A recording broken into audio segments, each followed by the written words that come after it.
Hi friends, எல்லோரும் எப்படி இருக்குங்க? நான் தான் உங்கள் புனிதா கலையை பேசுகிறேன். நான் ரொம்ப நாளாக ஷார்ட்ஸ் தான் போட்டிருந்தேன். சரி, இன்றைக்கி ஒரு வீடியோ போடலாம் அப்படின்னு சொல்லிட்டு, சரி ரொம்ப நாளாக தம்பி கேட்டுகிட்டே இருந்தான். அக்கா பிடிச்சிட்டு வந்து கோழி விட்றேங்க்கா, அதை பார்த்துக்கோக்கா அப்படின்னு சொல்லிட்டு இருந்தான். சரி பிடிச்சிட்டு வந்து விட்றா அப்படின்னு சொன்னேன். அதுக்கு அவன் வந்து பிடிச்சின்னு வந்து ஒரு 4 சேவல், பெருவெடை கோழியில் 4 சேவல், ஒரு பொட்டைக்கோழி எடுத்துகிட்டு வந்து விட்டான். அதுக்கு வந்து கரும்பு செடி கடியில் நல்லாவே படுத்துட்டு இருக்கு. சரி வாங்க, நம்மளோட விவசாயத்தில் கோழியே பார்த்துட்டுங்க. இப்போ நம்மளோட மாட்டை பார்க்கலாம்.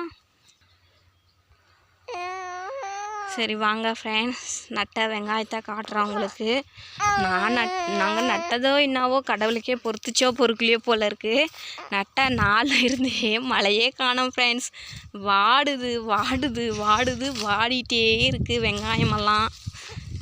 பாருங்கள், நட்ட நாள்லேருந்தே வெங்காயம் இல்லை. இந்த வெங்காயம் எவ்வளோ சைஸ் பலிஞ்சிருக்குன்னு பார்க்குறீங்களா?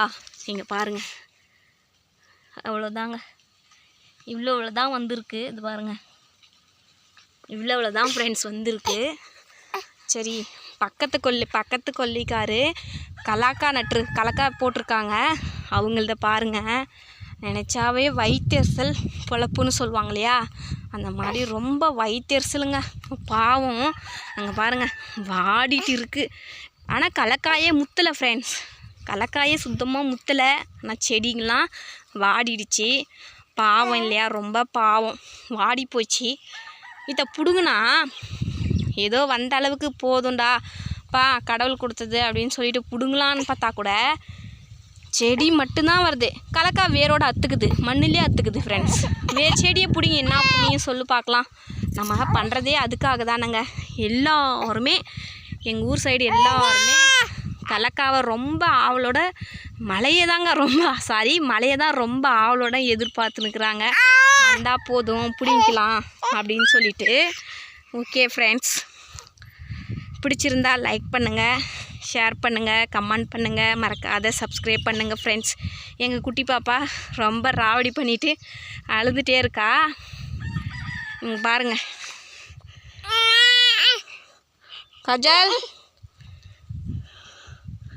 எங்களோட குட்டி பாப்பா பேர் வந்து காஜல். அவள் வந்து ரொம்ப 8 மந்த்லேயே பிறந்துட்டா. அதனால் ரொம்ப வீக்காக தான் இருக்கா ஃப்ரெண்ட்ஸ். அதனால் அவள் சும்மா அவளை கீழே விடுறதுக்கு கூட மனசு இருக்காது. அவளை வந்து சின்னவளாக இருக்காளா, அதனால எங்கள் தம்பி என்னோட பையன் என்ன பண்ணுறான், தூக்கி அவளை வந்து எதை வேணாலே பண்ணிடுறான். அவள் வந்து சும்மா காற்று மாதிரி இருக்கா, பொம்மை மாதிரி. அதனால் அவன் வந்து தூக்கின்னு எங்கேனாலையும் போயிடுறான், எங்கேனாலையும் வந்துடுறான். நமக்கு வந்து பயமாக இருக்குது, ஏதாச்சும் போட்டுருவானா அப்படின்னு சொல்லிட்டு பயமாக இருக்குது. ஆனால் அவன் வந்து அசால்ட்டாகவே தூக்கிடுறான். ஆனால் இருந்தாலையும் நம்ம இருக்கிற சுவாரில் இருக்கணும் இல்லை ஃப்ரெண்ட்ஸ். நம்ம போய் பசங்க போட்டுட்டாலையும் நம்ம போய் பாப்பாவை ஏன் போட்டணும் கேட்க முடியாது. ஏன்னா அவனும் சின்ன குழந்தை. அதனால் நான் இருக்கிற உஷாரில் எப்போவுமே இருப்பேன் ஃப்ரெண்ட்ஸ். அதனால் பாப்பாவை நான் எங்கிட்டு போனாலையும் தூக்கிட்டு தான் போவேன். எங்கிட்டு வந்தாலும் சரி, எங்கிட்டு போனாலும் சரி, தூக்கிட்டு தான் ஃப்ரெண்ட்ஸ் போவேன்.